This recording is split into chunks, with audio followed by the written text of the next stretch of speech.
48-hour-long Bharat Bandh that has paralyzed transport and banking services in many parts of the country, but the worst hit, as you can see, is Noida. This specific phase in Noida, in the industrial phase, seeing acts of arson and vandalism, the protest against price hike essentially and demanding better labour conditions taking an ugly turn in the national capital region. Factory workers targeting vehicles there, setting many of them on fire, 12 of one industrialist alone. They say they were protesting against those who defied that Bharat Bandh call. Some policemen, we learned, were also injured. Police are yet to detain anyone for vandalism. There have also been instances of stone pelting reported. एक आध factory में जो है कुछ वाहन है उनको जो है वो क्षतिग्रस्त किया गया, उनको जलाया गया। एक आध सरकारी वाहनों पर भी जो है फायर ब्रिगेड पे और सरकारी वाहन पर भी जो है वो कुछ क्षतिग्रस्त किया गया है। लेकिन रेनफोर्समेंट भेज के एसएसपी नोएडा वहां पहुंच गए हैं, डीआईजी कमिश्नर भी पहुंच रहे हैं और बाकी गाजियाबाद और बुलंदशहर से जो है भी एक्स्ट्रा रेनफोर्समेंट भेज के सिचुएशन को नियंत्रित किया जा चुका है। We are at Noida Phase 2 where protests turned violent today morning. This is basically an industrial area and hundreds of workers who work in factories around here had come out in the morning to protest. Basically they were demanding an increase in wages, but protests turned violent as no one from the management came to speak out to them and they started vandalizing factory after factory. This particular factory, as you can see, the windows have been completely broken down. In fact, a number of cars, as you can see here, have been vandalized as well.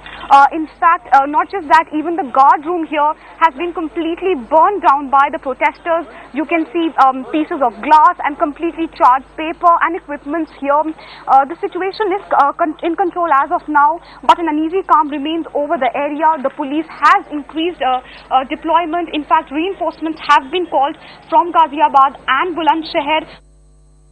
Situation now calm in Noida. Elsewhere in the country, there's a mixed response to this bandh. We're going to take you through the various states. Of course, public transport services off the road in pretty much all the major cities. Delhi also particularly badly hit. The maximum impact though was seen in Kerala.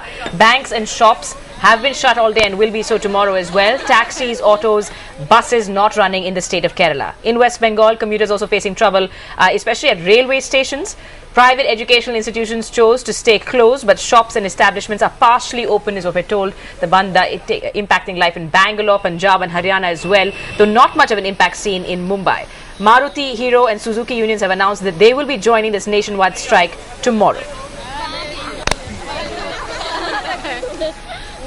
And it was a tragic start to the bandh in Haryana. A roadways employee was killed in Ambala after he was run over by a bus. Chaos broke out after the roadways staff tried to stop officials from allowing those buses to move from the depot. In the ensuing confusion, a man was run over by a bus. Angry workers shouted slogans, locked up the city. DCP, ACP, Magistrate and GM Roadways. They also smashed their vehicles. In fact, but the rest of Haryana was by and large peaceful. We are also getting reports from other parts of the country. CNN correspondents tracking developments across the country, starting with what happened in Kerala, which was one of the worst hit.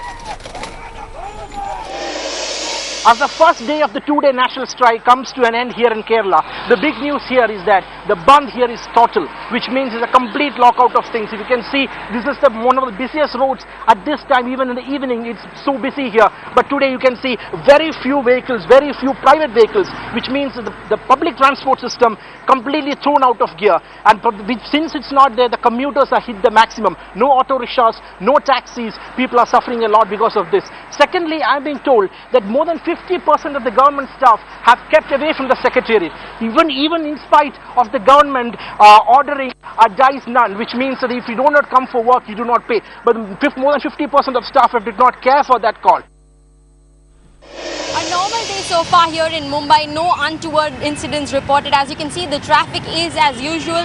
BEST buses plying, autos, taxis, all plying as normal. No impact on the train services either. The trade unions had said that they would not actively support the Bharat Bandh because there are 12th standard exams going on here, and because the NCP union and the Shiv Sena unions both refrained from participating, it has been a very normal day. In fact, we can say that there is no impact of the Bharat Bandh here in Mumbai. In Mumbai, Kajal Iyer. In one of the most busiest markets in Chennai, it's business as usual. Shops are open, brisk business is going on, and several people are here from the mornings. We've been seeing the same situation across the entire city. This two-day bandh, which has been called for by the trade unions, having no impact in Chennai city. Public transport has been unaffected. Work has been going on as usual. Let's go across to someone and ask what they feel like. Does it even feel like a bandh in Chennai? No, actually, it doesn't even feel, and most people are not even, they don't even know that it is a bandh or a strike, whatever it is today. And it's shopping as normal for me, so it's good. Have you had any difficulty? Are all roads open? Are public transport working? Everything is fine? Everything is fine. I haven't had any difficulty coming here. Autos, buses, everything is fine, so I didn't have any difficulty. It's pretty much the same situation across the city. The city life seems to be completely unaffected. Because this has been the case as far as Chennai is concerned, and any nationwide bandh with no national party really having a presence in Chennai city. It's almost all the national bandhs, the Bharat bandhs are almost always ineffective as far as Chennai city is concerned. It's business as usual in Chennai.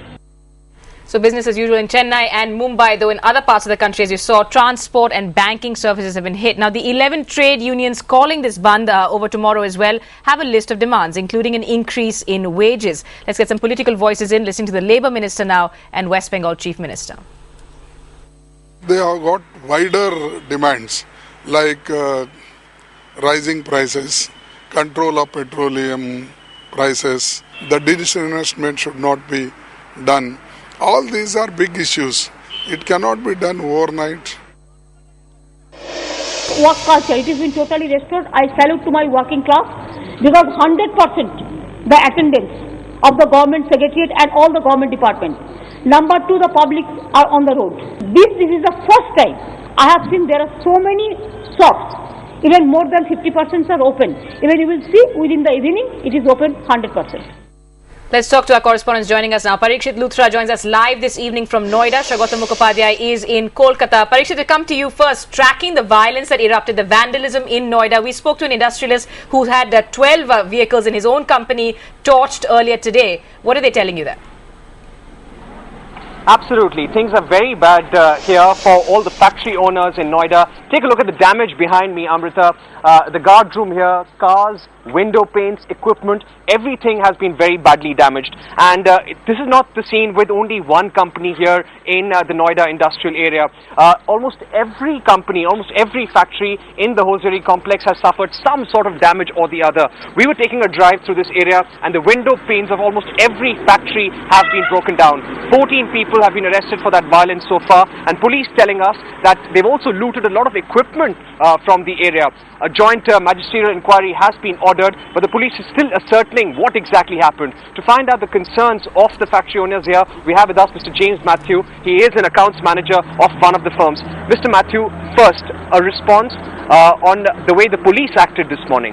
The police is not listening and properly not listening. Nobody is there to listen anything. And that same time the police came in that time, and I requested them that please, we have already closed the office, and please, they are throwing stone, heavy stone, and the all glasses are broken, and everything. Then we requested them. They are not listening. They are just close and away from here. Yeah. And we are just worried about our security. Our main concern is of our security. What will happen in today night and tomorrow? What will be the situation? Mr. Matthew, the police is saying that they are going to provide you a lot of security tomorrow. Nothing. They are providing security for the big factories, big companies and everything. Small companies, they are not listening anything. You cannot see any police there. Around nobody is there. Yeah. You cannot see any vehicle is there. Absolutely. This is the situation. They are all concentrated with heavy. Right. So that's what Mr. Matthew was pointing out, that most of the police is concentrated in this particular region of Noida Phase 2. We did take a drive through the other regions. It's a fact that there is not too much police over there, but there is another reason for this, and that is there are at least 4,000 to 5,000 odd factories in this industrial belt of Uttar Pradesh. Very difficult to control a large crowd which is moving around. Finally, to mention, there were about 1,000 people here who really went on rampage this morning, and the police now telling us that they are putting at least 1,000 policemen here to make sure that nothing untoward happens in the next couple of hours. Of course, the police in Noida also being accused of a slow response. Many of those factory owners saying they should have anticipated trouble and acted in time. Shogata Mukhopadhyay also with us this evening from Kolkata. Shogata, what kind of impact did we see in West Bengal, where the Chief Minister came out and went to the extent of saying the Election Commission must take note and act against parties that call bands? Well, no prizes for guessing, Palki, that the impact of the Bandh here in West Bengal, especially in Kolkata, would be far, far more than perhaps in Chennai or in Mumbai, is because of the fact that it is a state which has embraced Bandh culture happily for over several decades. And despite Chief Minister Mamata Banerjee's claims that she may have restored work culture here in West Bengal, I think old habits die hard, and that was what was reflected on the streets of Kolkata today. There were initial crowd that we found at stations, at terminal stations like at Howrah and at Sealdah, even at the Kolkata airport, but there was a skeletal traffic that was present. Public transport was far too less to handle the kind of crowd that came out from the stations and from the airport. So that obviously left a lot of passengers in the lurch, and obviously there was a lot of disappointment with the state government as well, which assured that there would be a lot of vehicles, extra vehicles on the road. Well, that did not happen, because as the day progressed, the vehicles were slowly taken off the road simply because of the fact that the number of passengers were far less. One silver lining in the whole episode is obviously the fact that there have been stray incidents of violence that were reported from different parts of West Bengal. But let me add that unlike today, situation may just improve tomorrow, because of the fact that the left unions here in Bengal have stood against carrying this bandh forward for another 24 hours. Officially they have communicated that tomorrow is the International Mother Tongue Day, which is big for people here in Bengal. So that is the reason they have cited officially. Unofficially, however, is the fact that people do not want the bandh culture to persist. So that would be good news for Chief Minister Mamata Banerjee.